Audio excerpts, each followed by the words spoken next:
فبس اريد اختم هذا اهلا وسهلا بكم بالمقطع الثالث. بس اريد اختم الجواب على موضوع على هذا السؤال حول اللوبي السعودي. قارن، يعني استاذ صفاء، قارن كل هذا الشيء اللي وصفت لك اياه بجهد الدولة العراقية. الدولة العراقية عندها عقد ويا شركة بودستا،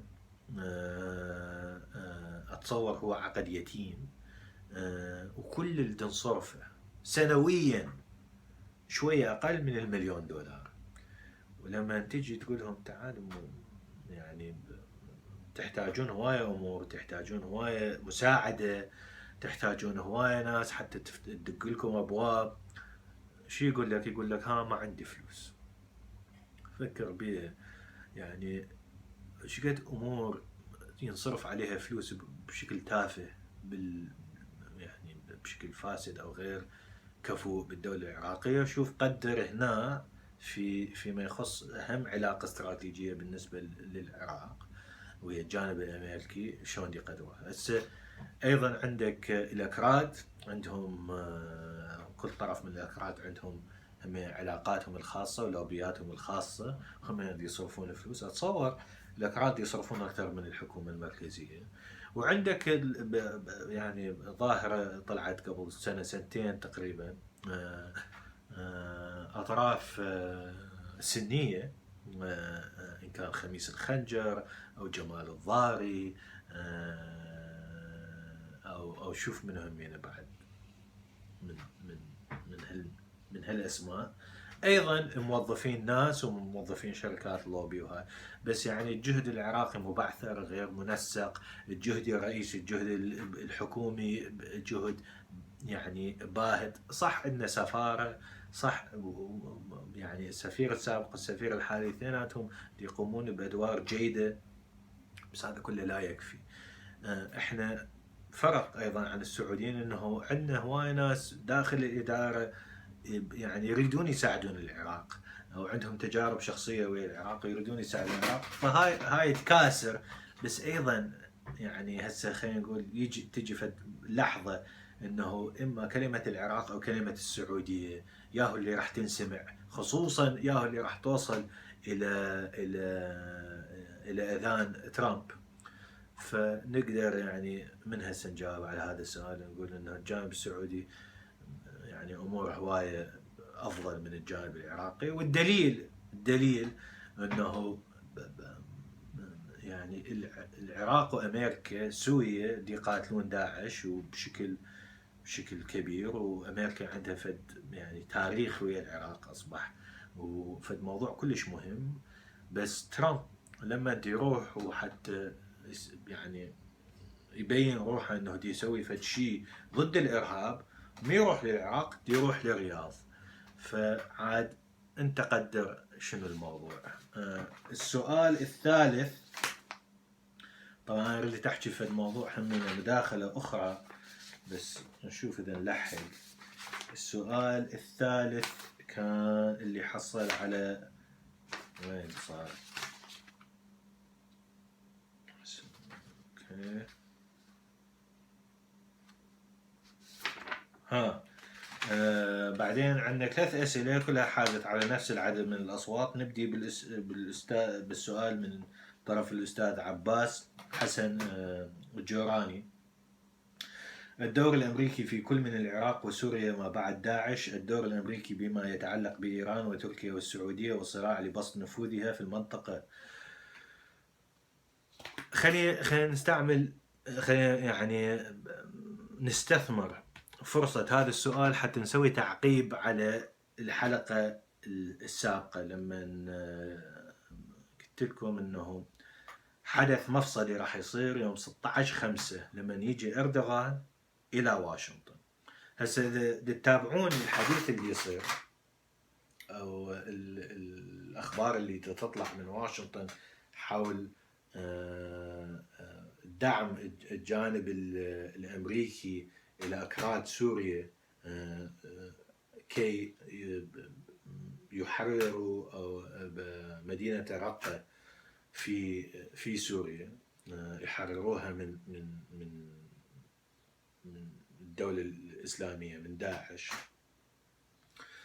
يعني شوف، موضوع التسريبات هو علم يعني بحد ذاته في التحليل، يعني إلى جوانب سياسية، إلى جوانب أمنية، إلى يعني كل تسريب إلى فد بصمة.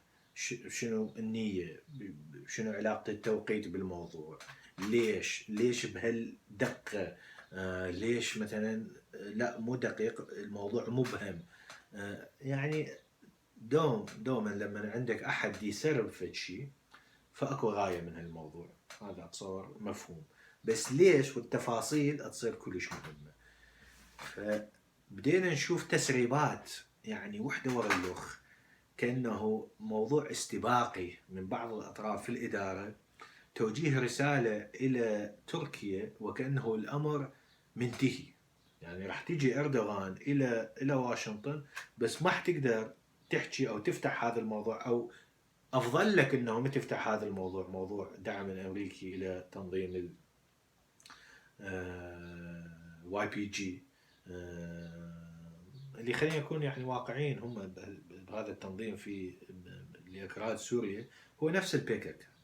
يعني محاولات حثيثة، وأنا حاكي هواي ناس من عندهم ويحاولون يقنعوك أنه، أو حتى من أكراد تركيا. اعذروني المقطع الثالث انقطع لأنه خلص الخزن الستورج بالتليفون، وهذا إحدى أهم الأسباب لعدم الإطالة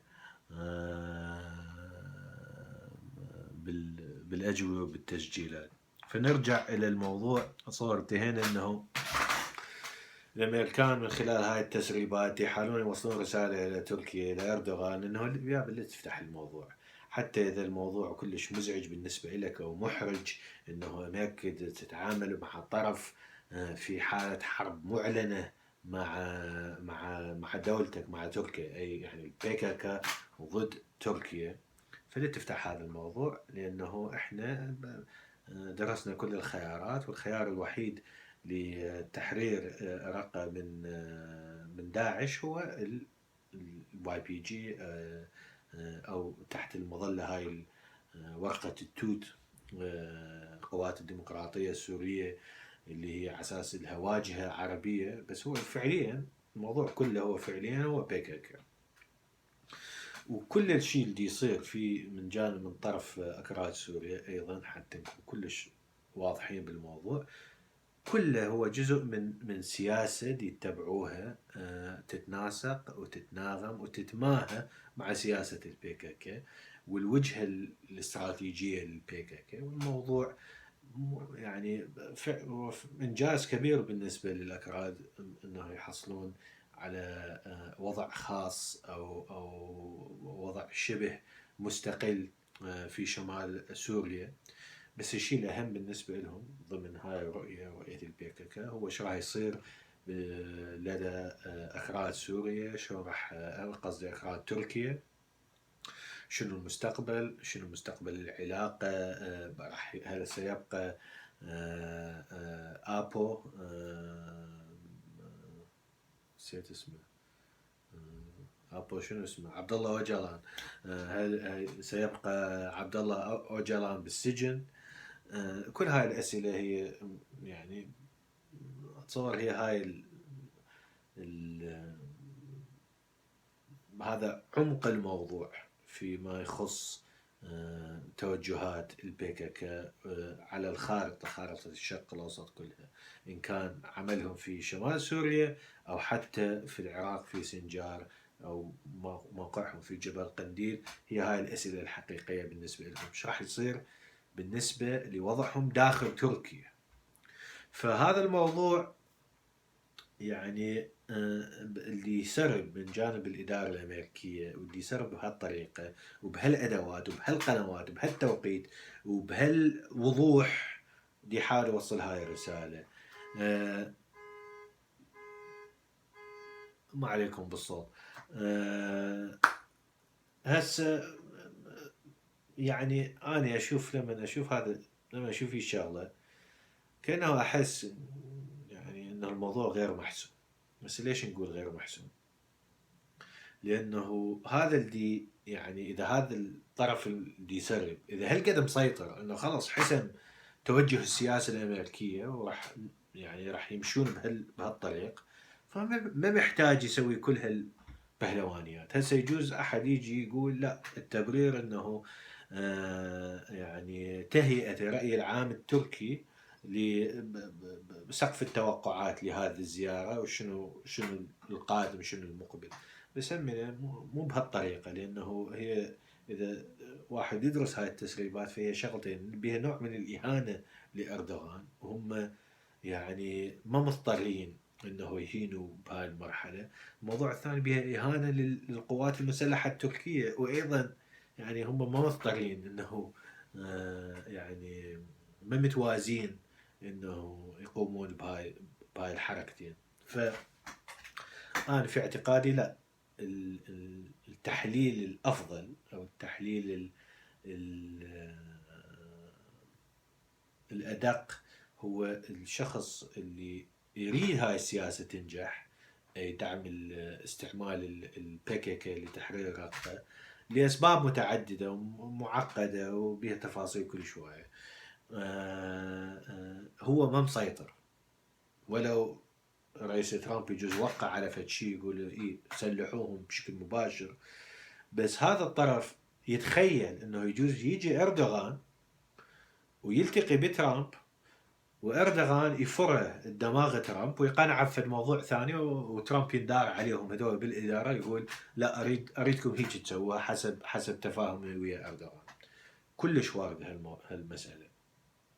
فهم شي يريدون من خلال اهانه اردوغان؟ انه لما يجي لواشنطن فهو هاي ردوها هم انقطع، هم ما ادري ليش. انا يعني مسحت الفيديوهات اللي سجلتها سابقا، يعني حملتها باليوتيوب وبعدين مسحتها حتى اسوي مساحه. المهم ما افتهم بالتكنولوجيا. وين نرجع الى اردوغان؟ فهذا اللي يسرب الى غايه يريد يخلي الاردوغان يجي يعني يبرطم ويضلهم بوجه لترامب وما يصير تفاهم، يعني ما يصير اكو فالتفاعل شخصي او حب وغرام وبحث يتوالمون ترامب يقتنع باردوغان واردوغان يقتنع بترامب وما اليه. وهم يعني شخصية اردوغان يعني صدامية وعنودي، فيجوز يعني تفيد. بس مبين انه هناك من ينصح الطرف التركي انه لا، انه يفهم واشنطن ويفهم هذا الرئيس الجديد بصورة مختلفة، وما يصير عندهم حالة يعني رد الفعل او انه يستفزون او يجي طرف يستفزهم بسهولة.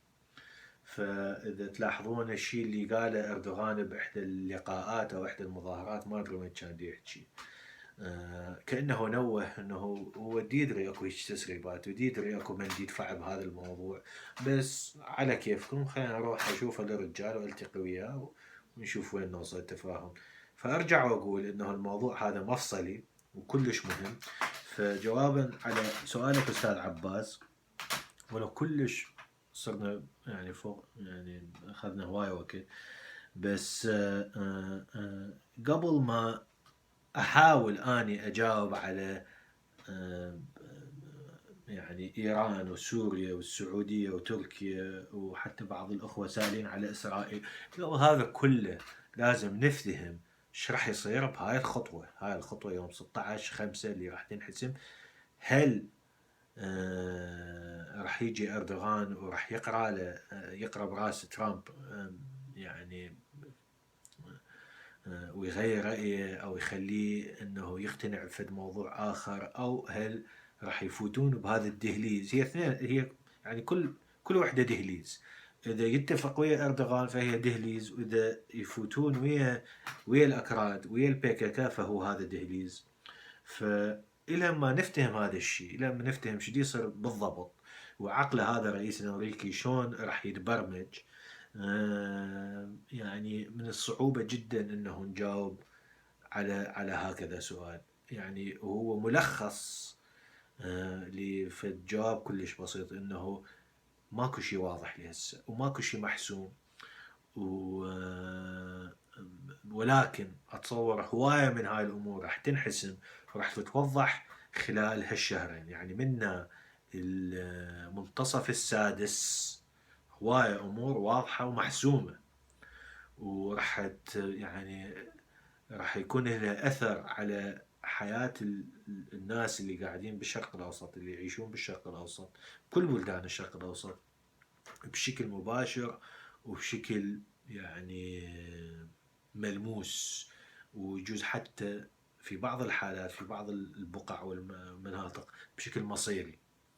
فلازم ننتظر ولازم نتابع، ولازم نتابع بحذر، ولازم نحلل بهدوء وبتروي. خلص الوقت صار كل زايد على اللزوم، وصلنا 5 مقاطع هسه. طبعا اخر شيء رديت المداخلة اللي تحكي بيها، اللي تحكي بالحامض شلغم. بس اكيد تقولون شنو القصة. لا، الموضوع له علاقة بهذا الكتاب، اللي هو كتاب حول المطبخ العراقي، وبيها فد قصة حول الحامض الشلغم، رواية، وخلتني أفكر بهاي أمور إلها علاقة بالتاريخ، إلها علاقة بمعجون الطماطة،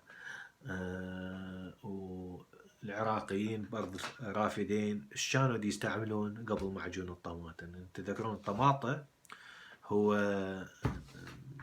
شنو، فاكهة خضرة شو تسموها، انوجدت في امريكا، فلما اكتشفوا امريكا او الشمال او الجنوب الامريكي، وقتها يلا اكتشفوا الطماطة. يعني قصة الطماطة صار لها بس 500 600 سنة، فقبلها يبدو انه كان العراقيين، خصوصا اذا نرجع الى رواية ابن وحشية في كتاب الفلاحة النبطية، كان كفد شيء اسمه ماء حامض، ماء الشلغم حامض او حامض شلغم. اكو وصفة ما تصير احنا بهالايام نسويها، فردت اسأل اذا احد يعرف بيها او سامع بيها او يجوز بيبيته كانت تسويها. فنترك هالتفاصيل وهالموضوع للحلقة القادمة. شكرا لكم مرة ثانية، وشكرا لمساهمتكم، وشوية شوية نجاوب هالأسئلة. اليوم همنا إنجاز جاوبنا على 3 أسئلة. نراكم السبت القادم. شكرا.